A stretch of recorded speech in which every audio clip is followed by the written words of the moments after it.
नमस्कार दोस्तों, स्वागत है आपका खबरनॉमिक्स में। उम्मीद करता हूँ आप सभी कुशल मंगल होंगे। अगर आप इस चैनल पर पहली बार आ रहे हैं तो सब्सक्राइब करिए और वीडियो पसंद आए तो लाइक का बटन भी ज़रूर दबाइएगा। अगर आप ईयर 2000 या उसके आसपास के समय को आपको याद होगा, अगर 2000, 2002, 4, 5, 6 टाइप्स, और आप दिल्ली एनसीआर के रीजन में रहते होंगे तो आपको एक दृश्य बहुत अच्छे से याद होगा। सड़कों पर दौड़ती हुई टाटा सूमोस, इतने ज़्यादा भरे तादाद में टाटा सूमोस चलती थी दिल्ली एनसीआर में। और ये टाटा सूमो होती किस लिए थी? ये होती थी बीपीओ के जो एम्प्लॉयज़ थे उनको पिक एंड ड्रॉप के लिए। मतलब बाढ़ आई हुई थी टाटा सूमो की उस दौरान। उस समय बीपीओ की भरमार थी गुड़गांव में। तो लाइक इतने ज़्यादा बीपीओ थे वहाँ पे कि आप पूछिए मत। और इतने ज़्यादा यंग जो प्रोफेशनल्स थे, जो मतलब आप कॉलेज पार किए, आपने कॉलेज पास कर लिया, और अगर आपको ठीक ठाक अंग्रेजी आती है बोलनी, अगर आप अच्छी इंग्लिश बोलते हैं उस समय, तो फिर आपके लिए एक बीपीओ का जॉब पक्का था। आपको जॉब मिल जाता, बड़े आराम से मिल जाता। और नौकरी भी अच्छी मिलती थी, 15-20 हज़ार की नौकरी मिल जाती थी। तो आप बताइए, आज से 25 साल पहले अगर आपको 15,000 रुपया, 20,000 रुपया मिल रहा है बीपीओ जॉब के लिए, राइट, तो क्या बुराई थी। अब कॉलेज आपने पास किया, ऐसा कोई प्रोफेशनल कोर्स भी नहीं किया, बस आपको ठीक ठाक इंग्लिश बोलने आती थी, तो आपको नौकरी मिल जाती है। और वो भी बीपीओ सेलेक्ट लेना बहुत ही ढिंचैक, बिल्कुल ही चकाचौंध वाली ये इंडस्ट्री हुआ करती थी। बिल्कुल ही एकदम एक से एक फ्लैशी ऑफिसेज हुआ करते थे, फ्लैशी अरेंजमेंट्स हुआ करते थे, सुविधाएं मिलती थी, आपको पिक एंड ड्रॉप मिलता था, तो आपको अपने पैसे भी खर्च नहीं करने होते थे। और आपको इतने बड़े समूह के साथ आपको काम करने को मौका मिलता था। तो it was a craze. Like हम तो नौ नौ साढ़े नौ से छः, साढ़े छः, 8 बजे वाली नौकरियां करते थे, खुद से जाते थे, अपने पैसे खर्च करते थे। लेकिन ये बीपीओ के जो स्टाफ थे, जो एम्प्लॉयज हुआ करते थे, इनकी ज़िंदगी अपनी अलग होती थी। नाइट शिफ्ट वाले भी काम करते थे, डे शिफ्ट वाले भी काम करते थे। गाड़ी आएगी, आपको पिक करेगी, टाटा टोयोटा इनोवा हो गया, या फिर टाटा सूमो हो गया। इस तरह के जो एसयूवीज हुआ करती थी, खूब दौड़ती थी दिल्ली एनसीआर में। और क्रेज़ था बीपीओ का, क्रेज़, अमेजिंग क्रेज़।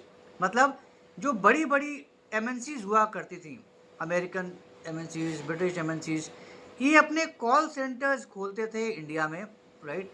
तो बैंगलोर में, तो वहाँ की जैसे अब कॉल सेंटर इसलिए हुआ करता था, ये इसलिए होते थे कि अगर आपको कोई प्रॉब्लम है, आप किसी पर्टिकुलर प्रोडक्ट के या सर्विस के क्लाइंट हैं, आप कस्टमर हैं, और अगर आपको कोई दिक्कत आती है तो आप उसके टोल फ्री नंबर पे, उस कंपनी के टोल फ्री नंबर पे कॉल कीजिए, और आप उस कंपनी के एक एम्प्लॉय से बात करेंगे और वो आपको ऑनलाइन आपको आपकी प्रॉब्लम का सॉल्यूशन प्रोवाइड करेगा। So you are just a call away from this solution. और अब क्योंकि अमेरिका बहुत ज़्यादा महंगा है, वहाँ पर इन सब जॉब्स के लिए बहुत ज़्यादा पैसे खर्च करने होते थे कंपनीज को। तो ये आउटसोर्स होता था इंडिया जैसे देशों को। तो इंडिया में ऐसे यंग प्रोफेशनल्स को कंपनियां हायर करती थी, उनको अच्छे से ट्रेन करती थी, और फिर धंधे पे लगाती थी, जॉब लगाती थी। तो वो कॉल सेंटर्स में काम करते थे, और वर्ल्ड ओवर से कॉल्स आती थी इनके पास, और ये फिर सॉल्यूशन प्रोवाइड करते थे। जो भी दिक्कत होती थी कस्टमर की, वो उसको सॉल्व करते थे। और ये बहुत बड़ा ह्यूज ह्यूज इंडस्ट्री था इंडिया में उस टाइम के 2000s के आसपास। अगर आप हैं उस समय के तो आपको डेफिनेटली याद होगा। तो बहुत ही तगड़ी इंडस्ट्री हुआ करती थी, बहुत हज़ारों की संख्या में लोग काम करते थे इस इंडस्ट्री में। यंग लड़के, बिल्कुल ही नौजवान, 18, 20, 22, 24, 25 साल के जो नौजवान हुआ करते थे, बहुत बड़ी मात्रा में इसमें काम करते थे। लेकिन अब एक बहुत ही चौंकाने वाला बयान आया है सामने अमेरिका से। अब अमेरिका इंडिया की आजकल क्या नो दुर्दशा हो रही है संबंधों की, हम सब जानते हैं कि बहुत बुरे फेज से गुजर रहा है रिलेशनशिप इंडिया और अमेरिका का। तो अमेरिका कोई कसर नहीं छोड़ रहा है इंडिया को नीचे दिखाने के लिए, उस पर कोई ना कोई गंद मचाने के लिए। तो अभी एक ट्रंप की एड हैं लॉरा लूमर, राइट विंग की हैं ये, इनका एक बयान आया है कि ये जितनी भी टेक कंपनीज हैं अमेरिकन, इनके जो कॉल सेंटर्स हैं उनको इंडिया से हटा देना चाहिए। ये अमेरिका में ही ये कॉल सेंटर्स खोलना चाहिए, क्योंकि अब बताइए, हम अमेरिकन को, इंग्लिश स्पीकिंग लोगों को ऐसे लोगों से बात करना पड़ता था या पड़ता है जिनको खुद अंग्रेजी नहीं आती है। अब बताइए, it's not a small statement. मतलब अब आप इंडिया के बीपीओ इंडस्ट्री पे भी आप सेंध मारना चाहते हैं। अब आपकी बाकी हेकड़ी तो काम कर नहीं रही है, टैरिफ काम कर नहीं रहा है, हेकड़ी चल नहीं रही है ट्रंप की, तो क्या किया जाए? तो अब इंडिया से बीपीओ इंडस्ट्री निकालो, बीपीओ इंडस्ट्री बंद करो इंडिया में। जितनी भी अमेरिकन, बहुत कंपनियां हैं अमेरिकन कंपनी जिसकी बीपीओज इंडिया में काम करती हैं। तो अब इनको यहाँ बंद करो, वापस ले जाओ अमेरिका, अमेरिकन को हायर करो, डोंट हायर इंडियंस। तो आप अमेरिकन को हायर करो और वहाँ पे कॉल सेंटर्स चलाओ इन सारी टेक, अमेरिकन टेक कंपनीज की। एक सर्वे आया था जिसमें ये आप निकल कर आया था, खुद अमेरिकन सर्वे आया था, कि जो इंडियंस होते हैं, more than 56% of Indians speak very good English, fluent English along with another language, dual। तो इंग्लिश भी उनकी बहुत अच्छी थी और उसके साथ साथ एक दूसरी भाषा भी बहुत अच्छे से बोलते थे।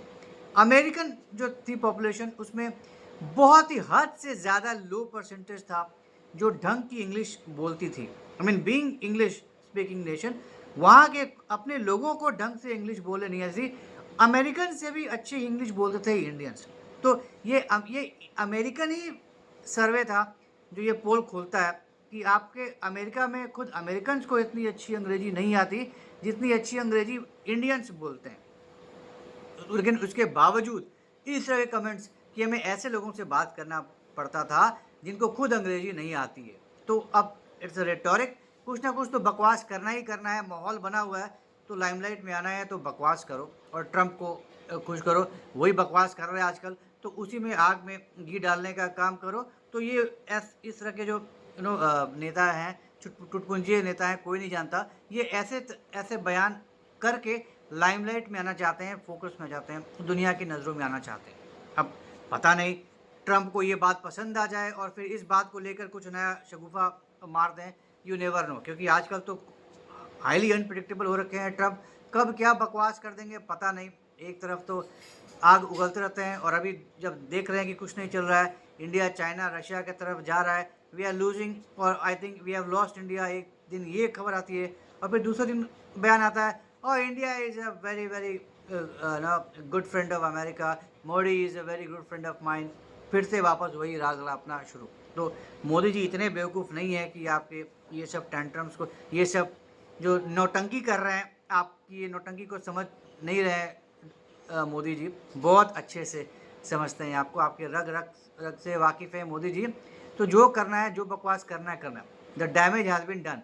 जो गंद मचाना था, जो आपने बम फोड़ना था वो फोड़ दिया और चोट लग चुकी है। तो धीरे धीरे इलाज हो रहा है, इंडिया भी अब एक्शन ले रहा है। अब बयान, अब आजकल सुर्खियां बटोर रही है ये खबर कि जो प्रीडेटर ड्रोन्स थी ना, 3.1 बिलियन डॉलर्स की, 31 प्रीडेटर ड्रोन्स के लिए इंडिया अमेरिका से डील कर रहा था या हुआ था डील, 33.1 बिलियन डॉलर्स, मतलब हर एक ड्रोन $100 मिलियन का, 3100 मिलियन डॉलर्स, 3.1 बिलियन डॉलर्स का ये डील था। तो अब ये भी अब डिमांड निकल कर आ रहा है कि भाई अब इंडिया को ये प्रीडेटर ड्रोन्स का ऑर्डर कैंसिल कर देना चाहिए। कहीं ना कहीं तो इंडिया को भी कड़ा एक्शन लेना चाहिए, मैसेज देना पड़ेगा अमेरिका को कि तुम जो चाहो वो मनमानी कर लो, जब जो मर्जी बकवास कर लो, अपने हिसाब से जैसे मर्जी वैसे हमारे गर्दन को मोड़ दो, हमें घुमा दो, तो वो नहीं चलेगा। तुम हमारी गर्दन मरोड़ोगे, हम भी तुम्हारी गर्दन मरोड़ेंगे, हमें भी आता है। तुम हमसे बदला लेना चाहते हो तो हम भी बड़े बड़े तुम्हारे billions and billions of dollars के डील्स कैंसिल कर देंगे। It will hurt you that way, economically हम तुमको हर्ट करेंगे, तब जाकर समझ में आएगा। जी जो तेजस के लिए इंजन्स प्रोवाइड करने वाला था, यही प्रॉमिस किया था कि 2025 में हर महीने 2 इंजन्स देगा इंडिया को, तेजस MK1 के लिए। 2 इंजन्स आए हैं अब तक, मार्च में और जुलाई में। उसके बाद फिर से वही राम कहानी, फिर से डिले कर दिया।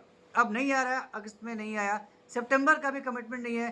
अक्टूबर का डेट दिया है कि जी हम अक्टूबर में 3 से 5 इंजन हम दे देंगे, मतलब तब तक आपको 6 इंजन दे देने चाहिए थे और 3 से 5 हम देंगे।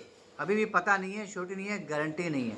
तो हमने शेड्यूल भेज दिया HAL को and we are working on that schedule. भाई अगस्त का डिलीवरी कहाँ गया, सितंबर का डिलीवरी कहाँ गया, मतलब जो मर्जी जैसे मर्जी वैसे करो, तुमको पूरी छूट है जब मर्जी। कोई कोई कोई कोई माई बाप नहीं है तुम्हारा, कोई पूछने वाला नहीं है, कोई सवाल खड़ा करने वाला नहीं है। तो हद से ज़्यादा मनमानी हो गई जी की एंड इट्स हाई टाइम कि इंडिया अब इस पर कड़ा एक्शन ले, कड़ा रुख अपनाए और कोई ना कोई तो एक सदाबहार जवाब दे जी को, अमेरिका को, ताकि इनको भी आईना दिखे। दूसरे प्लेयर्स बैठे हैं उनके साथ डील करें ताकि सप्लाई जल्दी शुरू हो। तो देखते हैं क्या होता है। अमेरिका अपनी हरकतों से बाज आता है कि नहीं आता है, ट्रंप अपनी हरकतों से बाज आते हैं कि नहीं आते हैं, इंडिया किस हद तक जवाब देता है, कितना जवाब दे पाता है या दे पाएगा भी कि नहीं दे पाएगा, ये देखने वाली बात हो गई। तो उम्मीद करता हूँ आपको आज का ये डिस्कशन पसंद आया होगा। तो अगर ये डिस्कशन पसंद आया तो हमारे इस वीडियो को लाइक करिए, शेयर करिए और हमारे चैनल को सब्सक्राइब ज़रूर करिए, बेल आइकन भी ज़रूर दबा दीजिएगा। तो जल्दी मिलेंगे कैसे नए इंटरेस्टिंग वीडियो के साथ, तब तक के लिए जय हिंद, जय खंड भारत, नमस्कार।